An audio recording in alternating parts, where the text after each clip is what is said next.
Lesson 9.3, circles in the coordinate plane.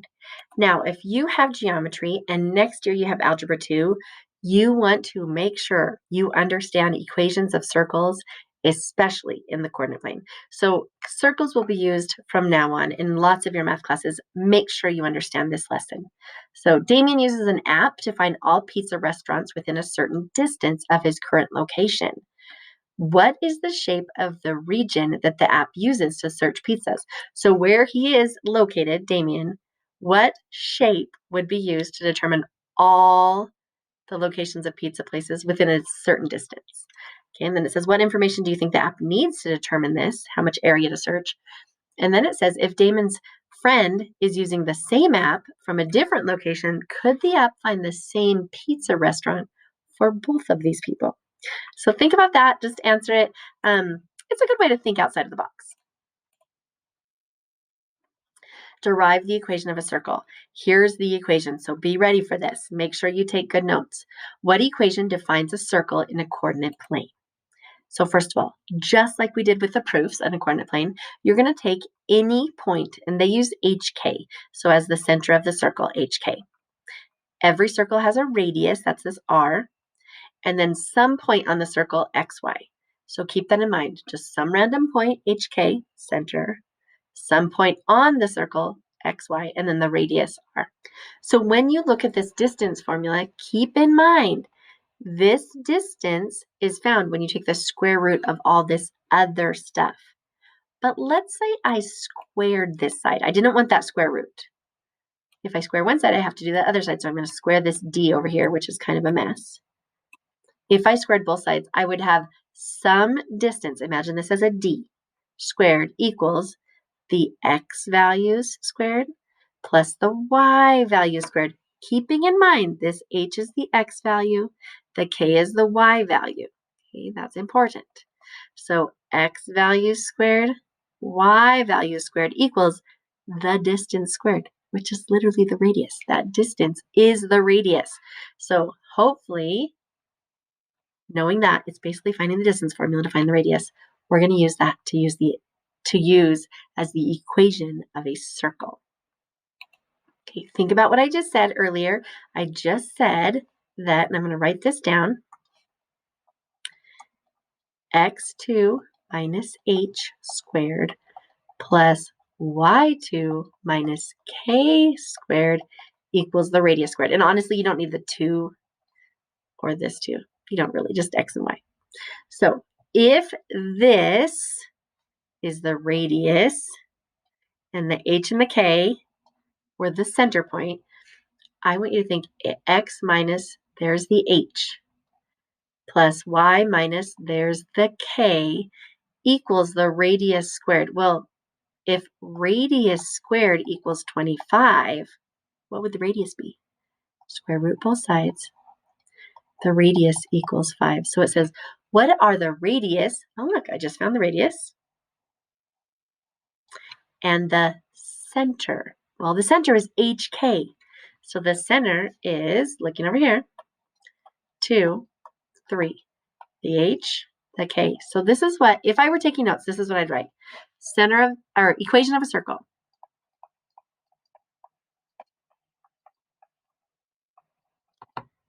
I would write x minus h squared plus y minus k squared. And notice I didn't put the 2, as in y2, x2. You don't need that because it's just one x and one y. Equals r squared.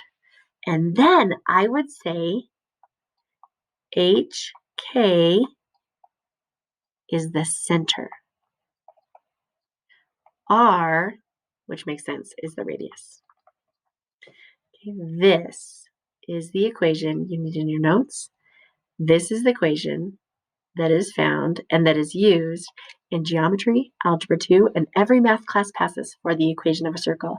Make sure you understand how to use it. And we just figured out where it came from. It came from the distance formula to find the radius or the distance or length of the radius. And look, here it is right here. Theorem 9.1. The equation of the circle, x minus h squared, y minus k squared equals radius squared. Remember that hk is always the center and r is the radius. Notice how the equation itself has a minus h minus k. That's important to remember on these next couple problems. So let's look ahead. Write the equation of a circle. It's going to give us some information. In this case, it gives you a graph. Well, you need to write the equation. So the equation is, and I'm going to write this down first, and it should be in your notes. In fact, I'll write it up here. X minus h squared plus y minus k squared equals r squared. That is the equation of a circle. So I'm going to start, x is just x, that's the variable, minus, this is h, this is k. So minus a negative 1, and yes, I have a minus and negative, I'll fix it later, squared plus y minus, and I go look at k, 2 squared equals, my radius length is 4. So I'm going to say 4 squared. So I have everything plugged in the right spots. Now I just have to make it a little bit more presentable and simplify that. I have 2 negatives in a row. So x plus 1 squared plus y minus 2 squared equals 16. Now, when you look at this equation, notice my x value is a negative, but in the equation it's positive. My y value is a positive, but in the equation it's a negative. That's going to happen because the equation itself is x minus whatever you have. So if you have a positive, it's going to be minus. If you have a negative, it's going to be like 2 negatives in a row, so it's going to be a positive. So keep that in mind, and then this will always be squared, the radius squared. And you just wrote an equation of a circle. Okay, same idea, same concept. Let's leave this up here again. So I'm going to get this started, x minus plus y minus equals something squared. Notice, every time you're going to write an equation of a circle, this is what it's going to look like.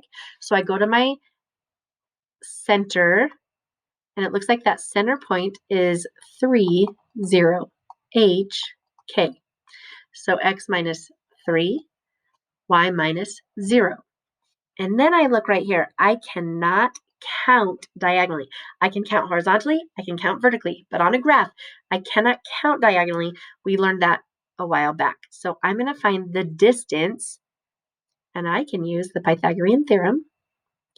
A squared b squared equals that c squared, or I can use the distance formula. It's totally up to you. Since I'm right here and I already drew that right triangle, I'm going to say this is a distance of 2, and this also is a distance of 2. So I'm going to do this math over here. 2 squared plus 2 squared equals radius squared. So I've got 4 plus 4 equals radius squared. 8 equals radius squared. Square root both sides. So I have the radius equals square root of 8. Not the prettiest number, but it's doable. So here's my radius, and then I put it over here. Square root of 8. Okay, I look at this problem. Is there anything I can simplify or make a little bit more cleaned up? I go, nothing here. X minus 3 is still x minus 3 squared. Plus, I have a y minus 0. Don't really need a minus 0, so I just have y squared equals square root of 8 squared. Remember, a square root and a square cancel each other out. They're inverse operations, so that just equals a plain old 8. And there is the equation. So you have to find the length of the radius first. What is the equation of this circle? Same idea, same concept. Get used to writing it every single problem. So I'm going to get this point right there. My center point is negative 3, negative 1. So h, k. I cannot figure out the radius easily. I can't just count it. So I'm going to have to do the distance formula or Pythagorean theorem. And again, it doesn't matter which one you use. My students just prefer, most of the time, the Pythagorean theorem. So that's what I'm using. So I'm going to go across 1, 1, 2, 3, down 3. I'm going to go up here to use this. 1 squared plus 3 squared equals radius squared, because I have that a squared and b squared. So I have 1 plus 9 equals radius squared. So I have 10 equals radius squared, which if I took the square root of both sides, my radius is square root of 10. Now, to be honest, if the problem doesn't ask you for the radius, you don't have to do radius like right here.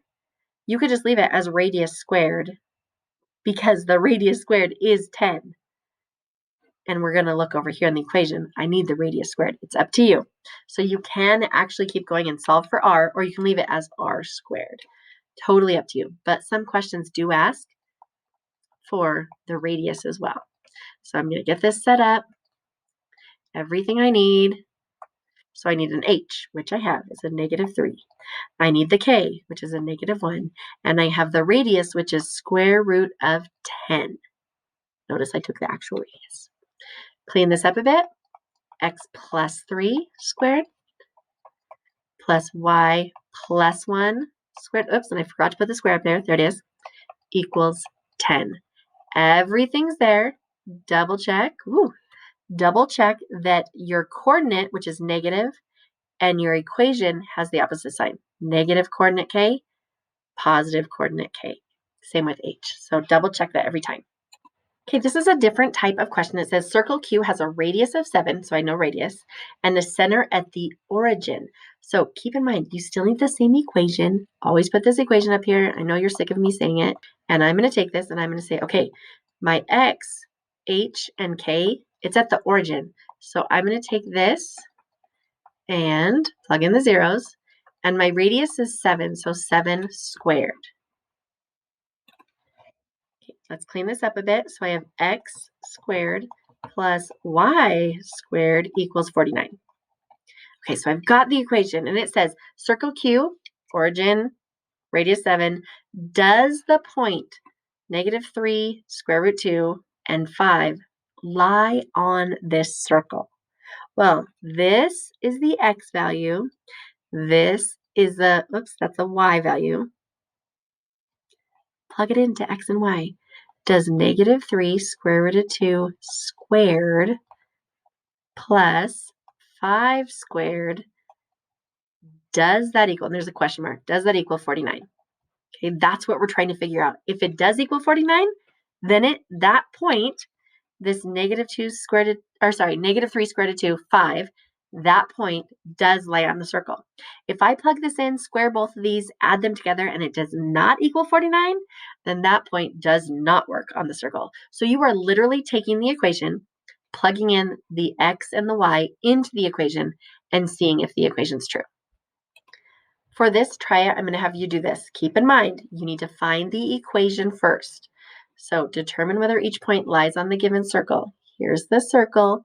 Center is at the origin, HK.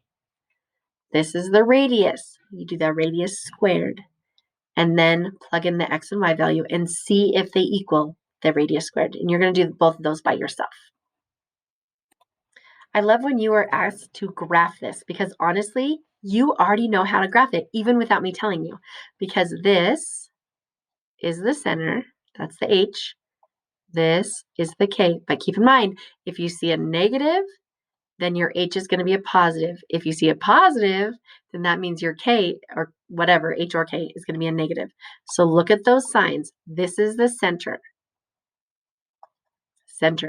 And then you look at this number. That number is literally r squared. So r squared equals 9. Take the square root of that. So r equals 3. So I've got my radius. I've got my center point.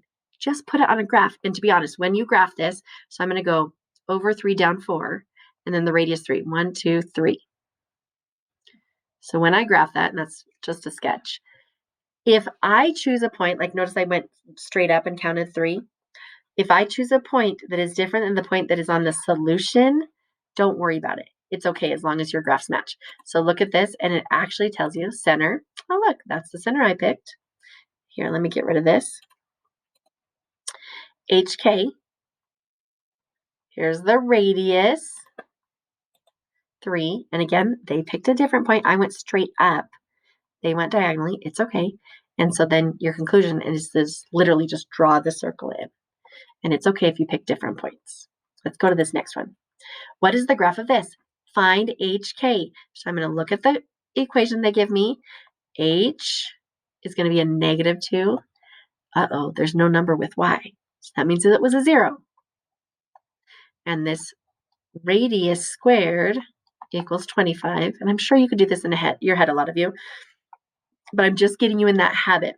That is r squared. So r equals 5. So I've got my radius, I've got my square root 2. So not square root 2. I've got my negative 2, 0.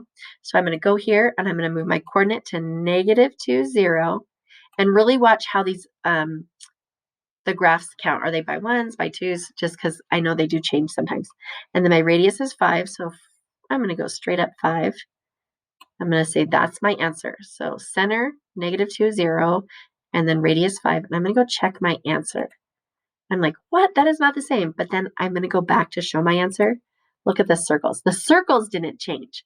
The point they picked and the point I picked changed. So keep that in mind when you check. Don't stress until you've gone back and forth checking your answer. Here's another one to graph. Be really careful because I know when you do check your answer on this one, I think they zoom in a little bit and their answer, they count by halves. So on here, these units are 1 unit for each box. But when you zoom in and check your answer, I believe they use halves, 0.5 for each of the increments. So be careful when you check your answer. Keep that in mind. Here's an application problem. Be careful how you read this. And it's basically saying there's Doppler radar within a 90-mile radius. So that's the radius. So if it's 90 miles one way, it's 90 miles the other way. So the whole diameter would be 180. So keep that in mind. And it says that they're at Grafton and Mayersville. So Grafton right here, Mayersville right here. And it might be helpful to draw the circles or visualize the circles where they're 90-mile radius. They do not extend to Clear Lake and Davis. So when you make the circle around Grafton, you make the circle around Mayersville. Davis and Clear Lake are not included. Where can the third Doppler station be so all towns are covered? So you're going to see, is it even possible to do that? Keep in mind, the Doppler radar only reads 90 miles in each direction. So see if you can figure out. It might not work, but try it.